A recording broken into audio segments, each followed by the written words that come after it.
सो hi everyone, जैसा कि last lecture में आपको समझाया था कि किस तरह से डेटा फ्रंट एंड से डेटा को लेकर के बैक एंड में डेटा को सेव कर सकते हैं और किस तरह से मल्टीपल मॉडल्स अपन बना सकते हैं। जैसा कि आप देख सकते हो यहाँ पर हमने कई सारे मॉडल्स बनाए थे। जैसे एक एम्प्लॉय डेटा करके CRUD ऑपरेशन आपको सिखाया था। बेसिकली CRUD ऑपरेशंस में कैसे आप डेटा को क्रिएट करोगे, अपडेट करोगे, डिलीट करोगे, अनरीड करोगे, ये सब चीज़ें हमने सीखा था और ये ज़रूरी है। इवन हर वेबसाइट के साथ आपको इतना-इतना चीज़ें तो परफ़ॉर्म करनी ही करनी होंगी हमेशा से, ठीक है? तो उतना CRUD ऑपरेशंस आपको आना चाहिए। तो जैसे आपको पता है एम्प्लॉयी डेटा जो हमने लिया था, जिसमें नेम, सैलरी और एड्रेस ये 3 चीज़ें हमने ली थी। लेकिन आपको पता है ना कि जब अपन और एक चीज़ और किया था हमने प्रोफ़ाइल करके, जिसमें ईमेल और पासवर्ड हमने लिया था, ठीक है? ये भी देखा था आपने, ईमेल और पासवर्ड, ठीक है? ये दोनों तो पासवर्ड सेम ही होने वाला है ना, तो हमने एक को सेव किया था डेटाबेस में। आपको मैं आज ये सिखाने वाला हूँ कि मान लीजिए आपने डेटाबेस तो सेव कर दिया, ठीक है? अब उस डेटाबेस का यूज़ भी आपने कर लिया, सब कुछ कर लिया। बस मेनली एक चीज़ बाकी रह गया था उसमें, जिसमें जैसे आपको जैसे मैंने आपको समझाया था कि जो जेंगो है, ये खुद भी एक प्रोवाइड कराता है। क्या प्रोवाइड कराता है? आपको बताता हूँ, एक यूज़र टेबल प्रोवाइड कराता है। इस यूज़र में ऑलरेडी वो फर्स्ट नेम और हो गया लास्ट नेम एंड बहुत सारी चीज़ें जैसे कि यूज़र नेम और ईमेल और ऐसे-ऐसे कई सारे फ़ील्ड वो प्रोवाइड करवाते हैं जेंगो खुद से, ठीक है? तो ये जो प्रोवाइड करवाते हैं ना, ये बेसिकली आपको यूज़ करने के लिए। आप चाहें तो अपना खुद का बना सकते हो और बनाओगे, ऑब्वियस सी बात है।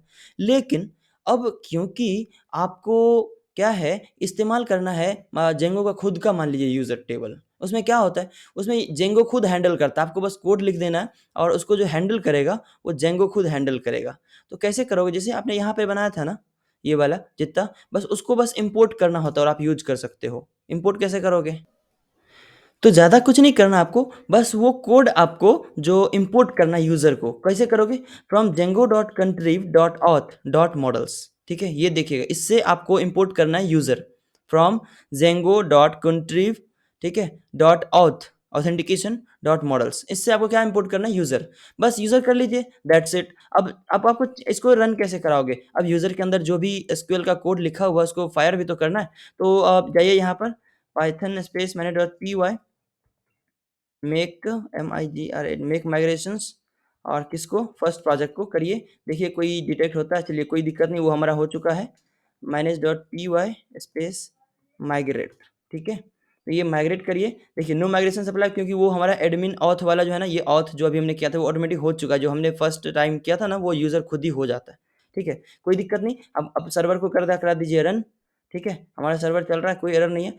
अब आपको इसके अंदर क्या-क्या है वो आपको देखने को मिलेगा, ठीक है? वो आप कैसे देखोगे? अच्छा, अब हमने सुपर यूज़र भी बनाया था, ये देखो, अगर आप 127 ये सब करो, एडमिन पे जाओ और इस पे करो लॉगिन, यूज़र्स देख रहे हो यूज़र्स, ये जो हमने खुद से बनाया वो यहाँ पे है, ठीक है? जो जेंगो दे रहा है ना आपको, वो यहाँ पर है यूज़र्स, ठीक है? इस पे क्लिक करिए आप और यहाँ पर देखिए, अब कोई भी ये यूज़र टेबल जब आप इस्तेमाल करोगे ना, इसका मतलब आप जब डेटा सेव कर रहे हो, वो यहाँ पर रहेगा।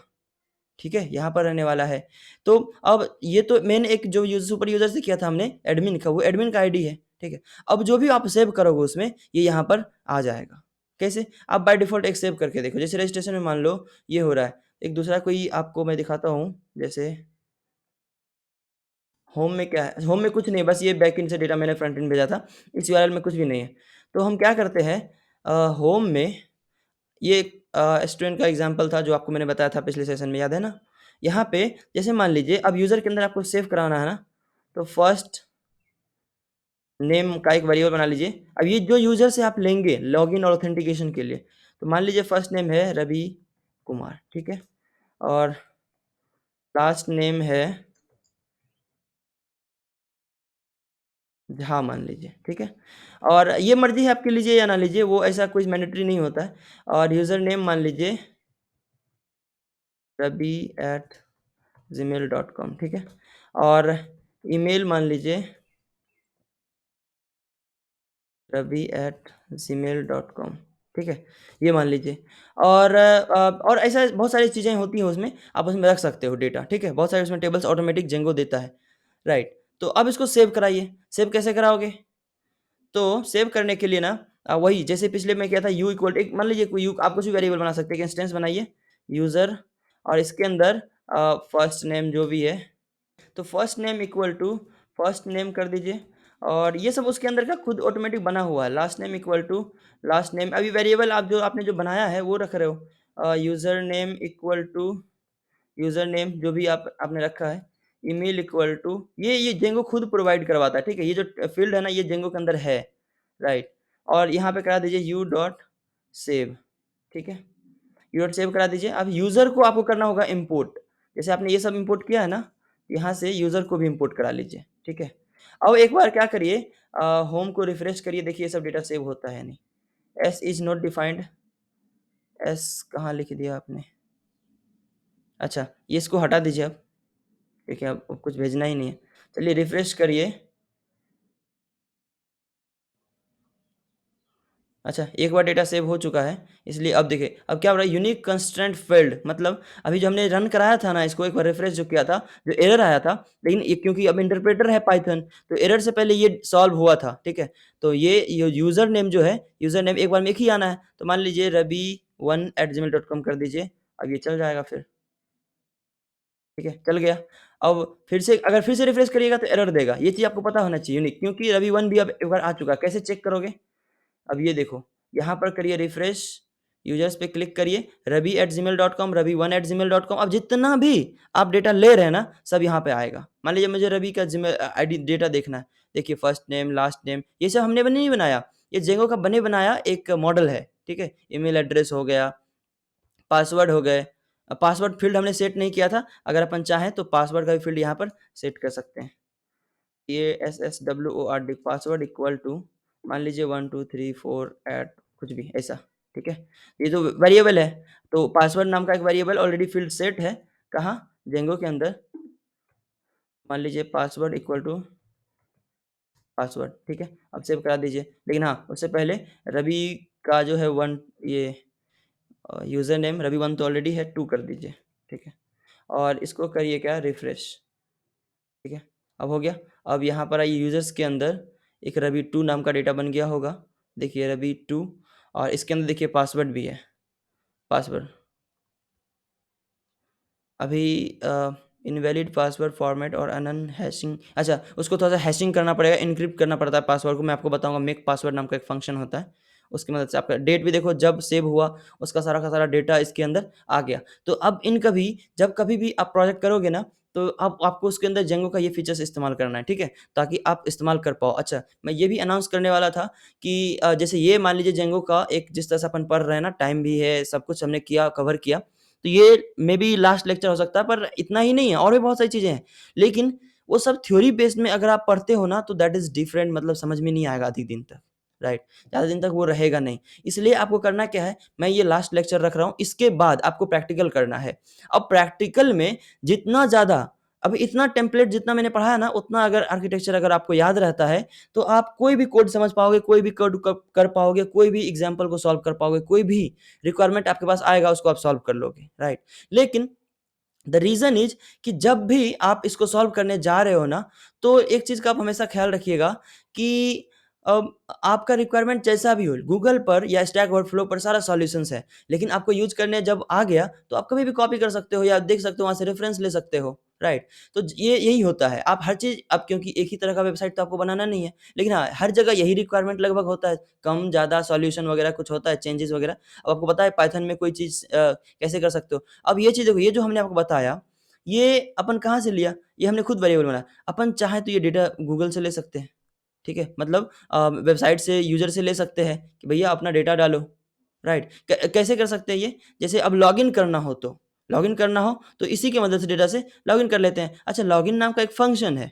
जैसे आपको अगर मैं बताऊँ 127 ये करके और एक रजिस्ट्रेशन था ना? यहाँ पे ईमेल और पासवर्ड ले रहे थे अपन, राइट? ईमेल मतलब कि यूज़र नेम, अब डेटा जेंगो के अंदर इसको as a user name treat करते हैं, तो ये ले रहे थे इनसे। अब हमारे पास मेन यूज़र वाले में मतलब जो जेंगो का ऑथेंटिकेशन है, इसके अंदर ये 3 है। अब ये 3 चाहे तो लॉगिन कर सकता है। ऐसे यहाँ क्रॉस का चिन्ह दिख रहा है, इसका मतलब ये क्रॉस साइन का मतलब ये होता है कि ये जो है ना स्टाफ नहीं है, एडमिन नहीं है। ऑब्वियसली एडमिन नहीं, ये क्या है यूज़र है जो आपकी वेबसाइट पर आ रहा है, अपनी आईडी बना रहा है, राइट। अब इसको लॉगिन भी करा सकते हो। कैसे कराने के लिए ना, मान लीजिए रजिस्ट्रेशन यहाँ पर डेटा अपन ले रहे थे ना सब कुछ, ये सेव भी करा रहे थे, ईमेल आईडी और पासवर्ड, तो यहाँ से दे रहे थे और मान लीजिए अपन यहाँ से दे रहे थे और डेटाबेस में बैकएंड में आ रहा था। राइट। तो कैसे करेंगे? जैसे मान लीजिए पासवर्ड वगैरह सब कुछ यहाँ पे आया, इसको क्या करिए, इसको हटा दीजिए एक साइड से, ठीक है? अभी ये हमें नहीं करना। अभी अपन क्या करते हैं, लॉगिन करते हैं। तो लॉगिन के लिए क्या करिएगा, सबसे पहले एक यूज़र देखिए अभी क्या आ रहा है, ईमेल आईडी आ रहा है और पासवर्ड आ रहा है, ठीक है? तो अब क्या करते हैं, इसको एक इंस्टेंस बनाते हैं, ऑथेंटिकेट करना पड़ेगा। जेंगो इसको ऑथेंटिकेट करेगा। कैसे करेगा ऑथेंटिकेट? देखिए, मान लीजिए एक वेरिएबल बनाते हैं करंट यूज़र करके, ठीक है? अब ये क्या करेगा जेंगो, सॉरी, AUTH, ऑथेंटिकेट करेगा। ऑथेंटिकेट किस तरह से करेगा, एक function authenticate, user name equal to, उसको यूज़र नेम में ईमेल आईडी डाल दीजिए, ईमेल आईडी, और पासवर्ड इक्वल टू उसमें पासवर्ड डाल दीजिए, right, password equal to password डाल दीजिए, राइट। अब देखिए ये ऑथेंटिकेट करेगा कि ये उससे पहले, लेकिन आपको यहाँ पर करना पड़ेगा इम्पोर्ट। टेंशन नहीं लेना, जेंगो के अंदर हर चीज़ का लाइब्रेरी बना हुआ है, ठीक है? तो jengo.contrib.auth import authenticate login logout, ये 3 चीज़ कर लीजिए ताकि तीनों फंक्शन है, तीनों का इस्तेमाल आप कर पाओ, ठीक है? अब मान लीजिए यूज़र से डेटा रजिस्ट्रेशन पेज पर ले रहे थे, ये सब हमने ऑथेंटिकेट किया। अब देखिए ऑथेंटिकेट क्या करेगा, ये आपके वही यूज़र वाले टेबल में देखेगा कि ये यूज़र नेम है या नहीं, जो भी आपने डाला एज़ अ यूज़र नेम ये, और जो पासवर्ड आपने डाला, अभी जो यूज़र से आप ले रहे हो, कहाँ से लोगे? इस वाले वेबसाइट से जो लोगे आपके पेज से, वो चेक करेगा, ऑथेंटिकेट करेगा। अगर होगा आपके डेटाबेस में तो ट्रू देगा, नहीं तो फॉल्स देगा। याद रखिएगा ये ट्रू और फॉल्स रिटर्न करता है। अगर मान लीजिए ट्रू रिटर्न क्या इसका मतलब है, तो मान लीजिए आपको इफ एल्स के बारे में तो पता ही है, इफ करंट मतलब ये, अगर ये ट्रू होगा तो अपन इस तरह से इस्तेमाल कर सकते हैं कि इफ CURR, अगर ट्रू होगा तो इसके अंदर आएगा। अगर आया तो मुझे डेटा है तो लॉगिन करा दीजिए। लॉगिन में फंक्शन है, एक पैरामीटर लेता है रिक्वेस्ट और दूसरा पैरामीटर आपकी जो है वो इंस्टेंस लेता है, ठीक है? ये करा दीजिए। अब देखिए लॉगिन हो गया। आप चाहें तो आप प्रिंट करा सकते हैं या रिटर्न करवा सकते हैं प्रिंट। अ, मान लीजिए लॉग्ड इन, मान लीजिए डेटा वहाँ कर लेंगे प्रिंट। लॉगिन अगर हो गया तो लॉग्ड इन, एल्स प्रिंट कराइए रॉन्ग एंट्री, रॉन्ग एंट्री, ठीक है? चलिए यहाँ इतना हो गया। अब क्या करते हैं, इसको करते हैं रिफ्रेश, कोई एरर तो नहीं है। अब क्या देखिए सबसे पहले एडमिन ये डालते हैं, पासवर्ड में 1 2 3 4 डालते हैं, रजिस्टर करते हैं, ठीक है? कॉन्टैक्ट पेज पर आया, देखिए, और चेक करिए और करिए इसको एडमिन 1 2 3 4 रजिस्टर, देखिए क्या प्रिंट हुआ आपका, लॉग्ड इन। लॉग्ड इन क्यों? क्योंकि यहाँ पे आप अगर देखिएगा डेटाबेस में तो एक एडमिन नाम का डेटाबेस है, ठीक है? चलिए जी लॉग्ड इन हो गया। अब कैसे हुआ? ये डेटाबेस डेटा हमारा आया, यहाँ पर चेक किया हमने, ऑथेंटिकेट किया, क्या ये है? अगर है, इफ करंट मतलब ट्रू, अगर है तो लॉग्ड इन, अगर नहीं होगा चलिए एक एडमिन 4 करके करते हैं, ठीक है? एडमिन 4 1 2 3 4 रजिस्टर, देखिए अब क्या प्रिंट होता है, रॉन्ग एंट्री, देख रहे हो आप, रॉन्ग एंट्री। अब ऑथेंटिकेट ही नहीं करेगा जेंगो, क्योंकि वो तो है ही नहीं। तो आप यहाँ से रिडायरेक्ट कर सकते हो, रिडायरेक्ट इन द सेंस कि मान लीजिए अगर वो लॉगिन हो गया तो रिटर्न कर दो रिडायरेक्ट, आपकी मर्ज़ी है, जब आप वेबसाइट बनाओगे तो अपने इंस्टॉल से इस्तेमाल से, अपने हिसाब से इस्तेमाल करोगे। मान लीजिए मैं करड़ पे कर भेज देता हूँ, अगर लॉगिन हुआ तो मैं भेज देता हूँ करड़ पर, और अगर नहीं हुआ लॉगिन मतलब अगर वो फॉल्स है तो रिटर्न रिडायरेक्ट, अच्छा एचटीटीपी रिस्पॉन्स भेज देता हूँ। ये सही रहेगा ना? आपने देखा है। और वहीं पे क्या प्रिंट करेगा? रॉन्ग एंट्री, ठीक है? चलिए मैं क्या करता हूँ, इसको करता हूँ रिफ्रेश, राइट, इसको करता हूँ रिफ्रेश और 1 2 3 4 रजिस्टर किया, ये करंट पे आ गया, ठीक है? क्योंकि अब सही है, राइट एंट्री हुआ है, राइट। अब देखिए अब कोई गलत दे रहा है, जैसे एडमिन 3, अब ये तो है ही नहीं, 1 2 3 4, देखिए रॉन्ग एंट्री, एचटीटीपी रिस्पॉन्स देख रहे हो, रॉन्ग एंट्री। अब वो लॉगिन फंक्शन वर्क ही नहीं कर रहा है। अच्छा एक चीज़ और था, ravi1@gmail.com, ठीक है? अब इसका पासवर्ड तो 1 2 3 4 था, तो मैं क्या करता हूँ, ईमेल में ये भेजता हूँ 1 2 3 4 1 2 3 4 रजिस्टर किया, देखिए register, wrong entry. Wrong entry क्यों? इसका पासवर्ड क्या था भाई, हमने जो सेट किया था, अच्छा ये पासवर्ड सेट किया था, याद है आपको? ये पासवर्ड सेट किया था। तो क्या करते हैं अपन, यहाँ पे ये सेट देते हैं रजिस्टर, रॉन्ग एंट्री। अच्छा, रॉन्ग एंट्री इसलिए क्योंकि ये पासवर्ड को एन्क्रिप्ट नहीं किया था। पासवर्ड को क्या करना पड़ता है? एन्क्रिप्ट करना पड़ता है। एन्क्रिप्ट कैसे करोगे? इस समय ये हमने पासवर्ड सेव कराया था ना, उस समय पासवर्ड को यहाँ पर क्या करना था? मेक पासवर्ड, मतलब पासवर्ड को पासवर्ड टाइप बनाना था। जैसे मान लीजिए इसको आपको इसके लिए इम्पोर्ट करना पड़ेगा django.contrib.auth import make password, ठीक है? और यहाँ पे क्या कीजिए, password equal to make underscore password और इसके अंदर हैश कर दीजिए इसको, ठीक है? अब ये करा दीजिए, ठीक है? अब पासवर्ड ये बन जाएगा। तो सबसे पहले एक बार क्या करते हैं, एक बार ये रवि2 तो बना हुआ है, ravi3@gmail.com कराते हैं इसको फिर से रन। ये आपका यूज़र नेम हो गया ravi3@gmail.com। कहाँ पे है ये? होम पे क्लिक करिए, रिफ्रेश। चलिए बन गया होगा एक यूजर्स ravi3@gmail.com। अब इसका पासवर्ड देखिए, पासवर्ड जो आपने डाला था ना उसको इनक्रिप्ट कर दिया ये।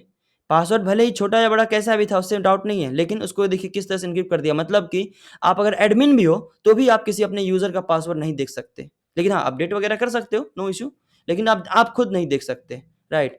तो अब क्या करते हैं, अब उस पासवर्ड को फिर से कॉपी करते हैं, ठीक है? अब इस पासवर्ड को कॉपी करते हैं, ravi3@gmail.com था, तो ravi3@gmail.com, ठीक है? रजिस्टर, देखिए लॉगिन हो गया। अपन लॉगिन होने के बाद कहाँ भेज रहे थे? करंट वाले पे, ठीक है? और अगर पासवर्ड में कुछ से कुछ डाल दें तो रॉन्ग एंट्री, ठीक है? तो लॉगिन फंक्शन किस तरह से काम करता है ये आपने देख लिया, ठीक है? कहाँ गया जी लॉगिन? रजिस्ट्रेशन पेज पे हमने बनाया था लॉगिन फंक्शन। तो लॉगिन फंक्शन किस तरह से काम करता है आपने देख लिया। अब इसी तरह से साइन अप करोगे। अब साइन अप के कहाँ पे, मैं यहाँ पे साइन अप करा था, यूज़र के अंदर डेटाबेस सेव कर रहा था। अब इसके साथ-साथ अगर आपने जो यूज़र है ना, ये जो यूज़र हमने इंपोर्ट किया था, अब स्टूडेंट बनाओ, प्रोफाइल बनाओ, एम्प्लॉय जितना भी बनाना है आपको बनाओ, या ई-कॉमर्स बना रहे हो, कोई प्रोजेक्ट बना रहे हो। आप चाहते हो कि उसमें यूज़र को एज़ अ फॉरेन की बनाएँ, तो आप उसको फॉरेन की भी बना सकते हो। तो ताकि एक यूज़र का जो फर्स्ट नेम, लास्ट नेम वो होगा और उसके साथ-साथ उसकी प्रोफाइल होगी। मतलब उसका एम्प्लॉय डेटा है, मान लीजिए कुछ भी है, नेम, कॉलेज आईडी, ये सब भी उसका पर्टिकुलर होगा। अब देखिए, जेंगो को मैं यहाँ पे कर रहा हूँ एंड, ठीक है? अभी और भी इन फ्यूचर कभी आपको कुछ सीखने होंगे, कुछ नया आप कमेंट करोगे कि सर मुझे इस पे वीडियो चाहिए, तो मैं आपको बना के दूँगा, नो इश्यू। लेकिन अभी के लिए मैं इसको यहीं पे स्टॉप करता हूँ। साथ-साथ अभी आपको या तो यहाँ पे आई बटन में दिख रहा होगा या फिर इसके डिस्क्रिप्शन में है उसका लिंक। नेक्स्ट सेशन से आप उस प्लेलिस्ट में जाओगे और उस प्लेलिस्ट का नाम क्या है, मैं आपको बता दूँगा। देखिए, अब आपको दिख रहा है ई-कॉमर्स वेबसाइट यूजिंग जेंगो, ये वाला। ई-कॉमर्स वेबसाइट यूजिंग जेंगो, ये वाला दिख रहा है? अभी ये प्राइवेट है। अगर अभी आप देख रहे हो जिसमें ये वीडियो बन रही है, उसमें अभी वो प्लेलिस्ट में 2 वीडियोज़ आ चुके हैं। अभी वो सारा का सारा प्राइवेट है। अभी वो एडिटिंग में है, ठीक है? तो e-commerce website using Django with source code भी हमने दे रखा है। तो वहाँ उसमें जाओगे अब वहाँ से एक ई-कॉमर्स का हमने वेबसाइट बनाया है, ठीक है? अमेज़न का आप वो कर सकते हो क्लोन, तो उसको हमने बनाया है। अब आपको उस प्लेलिस्ट में देखना है अगर आपको एक प्रोजेक्ट करने हो, लेकिन सबसे बड़ी शर्त ये है कि आपको भी उसके साथ-साथ करने होंगे। उसमें मैंने guide by step by step बताया है कि किस तरह से आपको करना चाहिए और स्टेप बाय स्टेप आपको करना है, ठीक है? तो ठीक है, मिलते हैं अब उस प्लेलिस्ट में, तब तक के लिए have a good day, see you, bye bye.